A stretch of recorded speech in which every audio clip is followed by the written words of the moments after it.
Hello, ghouls, and welcome to the second episode of Shrouded in Darkness. I'm so glad you're here. This is your true crime obsessed host, Marlena. So, before we get into today's show, I have one thing I wanted to tell you. Um, I mentioned in my trailer that I am a writer by night. My husband made a very good point that I should have gone into more details on this. Writing is actually a very big part of my life and has been for a very long time. Since second grade, actually. But not just writing. It's the research and everything. Everything plays into multiple aspects of my life, including the podcast. The writing is super helpful with the scripts and the research and everything. But not just that, I am actually a published author. I have books actually available on Amazon. I did the self-publishing route. I designed my own covers and everything, and I absolutely love it. I actually have 3 romance novellas and 1 very short thriller. They're all available on Amazon, and I write under my maiden name, which is Marlena Smith. So if you're looking for something new to read, then you can check me out. Okay, so let's move on to our disclosure. This is something I want to say before every show gets started, because it's something that's super important to me. I want people to know that I do the research myself. There will be disturbing material from time to time. I'm going to share my own thoughts, my own opinions on the case. I'll share interesting facts. Of course, I'm always going to share the sources where I get my research. At no point am I wanting to offend anyone or upset anyone. I am very open to feedback. I welcome it at any point. I would actually love to hear from people. If you have opinions on the case, if you have other information that I haven't shared. I try my best to be super thorough. It doesn't always work, but I try. Sometimes cases are a little difficult in finding out information, it's just part of it. But ultimately, our goal at Shrouded in Darkness is to educate, to have open discussions, and to bring fresh light to cases. That's what's so important, is a lot of cases get forgotten. And that's not how it should be. We should remember the victims. We should know what happened, how their lives were before, and just kind of shed that light toward them and their name. Which is why when I'm able to, I will always try to mention the victims, tell a little bit about them if I'm able to. That part is also super important to me. So now we'll move on to today's case, and we are talking about Nanny Doss. She is also known as the Giggling Granny. So Nancy Hazel, she is born November 4th, 1905, in Blue Mountain, Alabama. She is one of 5 children to Louisa and James Hazel. Now, it's possible James is not her biological father, but I don't feel that's super relevant to the case, so I didn't really work hard to verify that. He is still the one that raises her, that she knows as her dad. So at the age of 5, this is when everyone pretty much starts calling her Nanny, so that becomes her nickname. So James, as her father, he is controlling, he's abusive, he is, he's kind of strict, and he also has a very bad temper. So much so that he forbids his girls to wear makeup. They're not allowed to wear attractive clothing. They're not allowed to attend social events or dances. Nothing of that nature. Well, despite those challenges of having a difficult childhood, Nanny, even at her young age, she finds solace in reading her mother's romance magazines. Her favorite section is the Lonely Hearts column, which will actually come in later on in the case. But it's kind of believed that Nanny was actually searching for her own happily ever after, that she was, thinking about her future romantic endeavors. That maybe that's why she was so obsessed with these romance magazines and these columns and everything. Well, while Nanny is a teenager, James forces her and her siblings to work on their family farm. Now, this is rather than them attending school. So because of this and those strict rules, the kids end up having a poor education. They lack social skills. So that could play into a lot of different scenarios. Well, at the age of 16, which would be 1921, Nanny marries her first husband, Charlie Braggs. Now, this may sound a little crazy to be getting married at the age of 16, but remember, this is the early 1900s, so it wasn't that unheard of. It was kind of a common practice for um, dads to basically marry off their children to, basically give them to somebody else as to be their problem. Um, so again, Charlie Braggs. So Nanny goes from having a super controlling father to now having a controlling mother-in-law, and a mother-in-law that insists on living with the newlyweds because Charlie is her only family. Well, during this marriage, they do have 4 daughters. And also, Nanny actually starts developing some bad habits like drinking and smoking. And it's believed it's because of the over domineering mother-in-law, the controlled life, and a big family. It kind of drives her to find vices.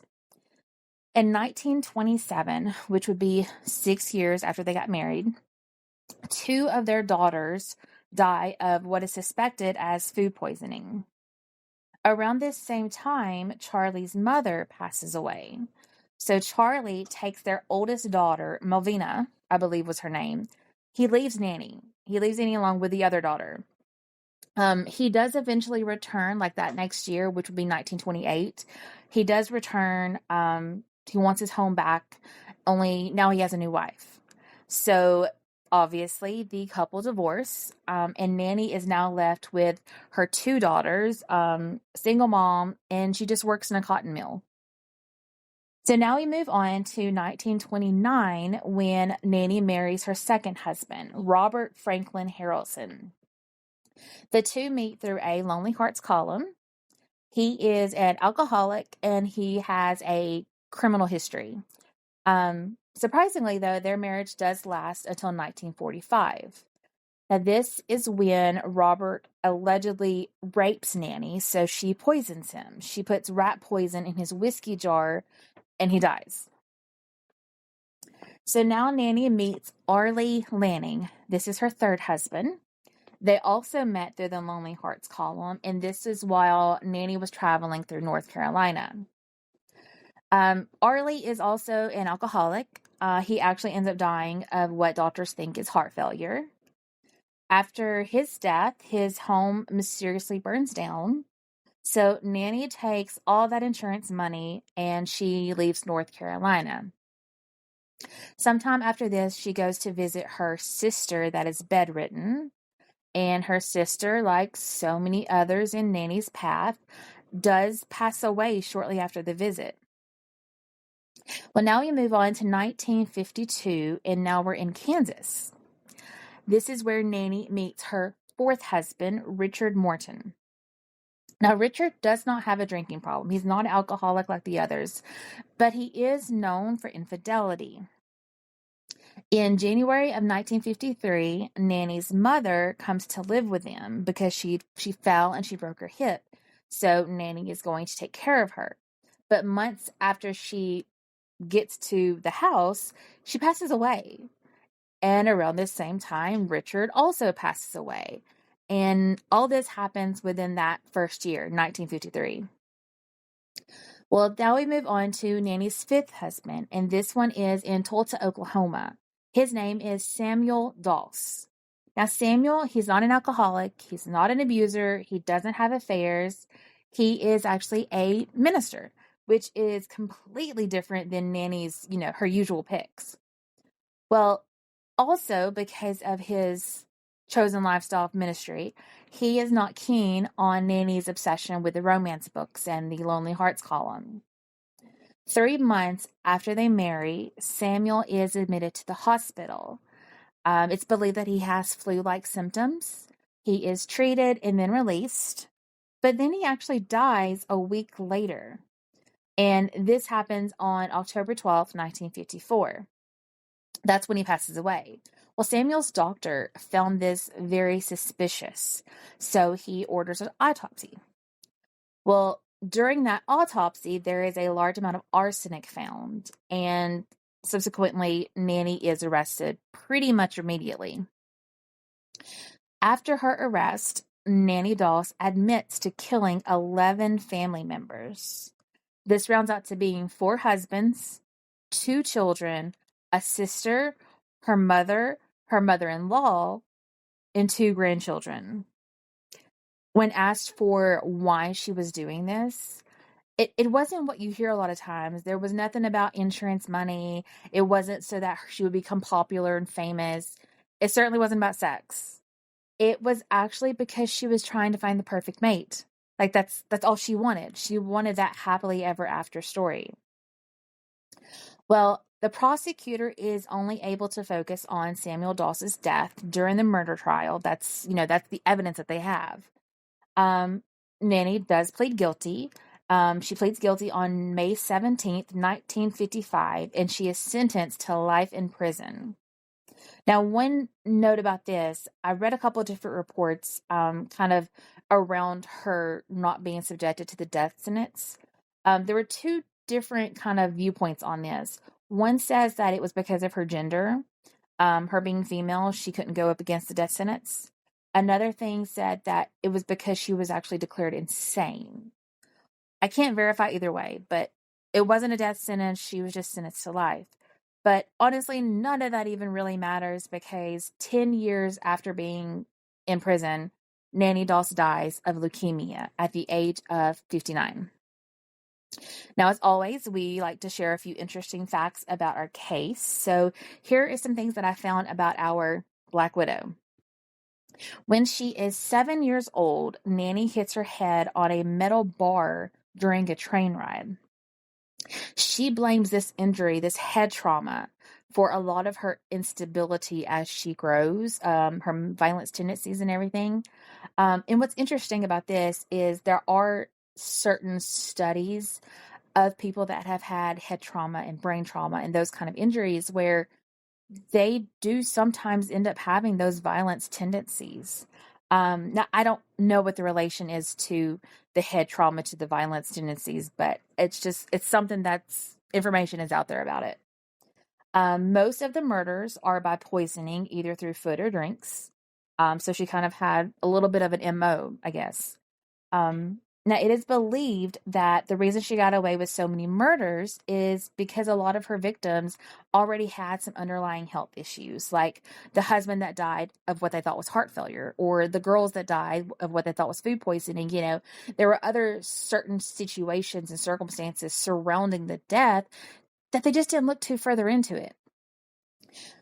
It is suggested that, there may have been foul play suspected at some point, but there was never any evidence really to kind of go that route. Okay, now our next part is where we're going to review our victims. We're going to review those 11 people that Nanny Doss admits to killing. So this started in 1923 with 2 of Nanny's daughters, her 4-year-old Zelma Braggs and her 5-year-old Gertrude Braggs. Both of them, that's the 2 girls that died of what they thought was food poisoning. In 1945, there are 3 deaths. We have Robert Franklin Harrelson, Nanny's second husband, and this was by rat poison. We have Nanny's we think it was a granddaughter, grandson, we're not really sure, but this was Melvina's child, her newborn. The story behind this is that the baby is born, Nanny is holding the baby, and Melvina can swear she sees Nanny poke like a hat pin or something into the child's head. And that is what potentially kills the child. And then the third death of 1945 is Robert Lee Higgins, Nanny's other grandchild, 2-year-old grandson, and it's by asphyxiation. In 1950, we have Dovie Weaver, who is not Nanny's 42-year-old sister, and Sarah Lanning, her 85-year-old mother-in-law. In 1952, she kills Arlie Lanning, who was her third husband, by poisoning. In 1953, there are 2 more deaths. We have Louisa Hazel, Nanny's 74-year-old mother, and Richard Morton, her 4th husband, both by poisoning. And then lastly, we have 1954. She kills Samuel Dawes, which is her 5th husband, and by the arsenic poisoning. And that, of course, is the one that does finally put her in prison. Now, one of the podcasts that I listen to specifically for this case, it's called True Crime All the Time. It's a great podcast. You should give it a listen. Well, anyway, they call Nanny the Grim Reaper. And honestly, that's kind of a perfect nickname for her. I mean, Giggling Granny, it doesn't really have that ominous undertone that it should have. But Grim Reaper is perfect because more times than not, when people are in Nanny's path or they're there for a visit or just somehow she's in their vicinity, they die shortly later. It's what she does. It's the definition of Grim Reaper. And despite how many cases I have researched, it always seems to amaze me at how evil people can be. This woman killed her own grandchildren. We're talking, she killed multiple people under the age of 5. Like, these are innocent, as pure as they come people. And that's just, like, I don't feel like evil is even a strong enough word. One thing that I do want to note, some reports do suggest that other bodies may have been exhumed during all this, during the case and everything. Now, typically, when bodies are exhumed, they're looking for evidence. So I feel like they would have easily found evidence because a lot of them died from like poisoning and stuff. So if that were the case, if they had exhumed bodies and found more evidence and things that could tie to Nanny Dawes as the murderer, then I feel like more charges would have been brought toward her. But we don't see that. I see nothing about other charges other than the murder of Samuel Dawes. So that pretty much wraps up everything we know about this case, all the details I have. Of course, my research, I need to share where my sources are, and that is Wikipedia, People, and All That's Interesting. All these are websites that you can go and access yourself and look up more information. Also, as always, if you have information, if you have feedback, if there's anything you feel worth sharing, please do. Reach out to detectives, reach out to Crime Stoppers, reach out to me. I'll set you up with somebody that can help. Whatever you can do, if you have information, share it. As always, thank you so much for tuning in. I appreciate you taking the time to listen to my little podcast. Shrouded in Darkness means a lot to me, and I'm very grateful for every person that listens. I can be found on Instagram. It's the Shrouded in Darkness podcast. You can find us there. It's kind of our main social media right now. And please don't forget to share your feedback. If you have some show ideas, some case ideas, please reach out. Let me know. If you have questions, ask those. I want to hear from you. You can catch next week's show where we will be diving into the 2010 murders of UAH, which is a university in Huntsville. So until next time, see you, ghouls.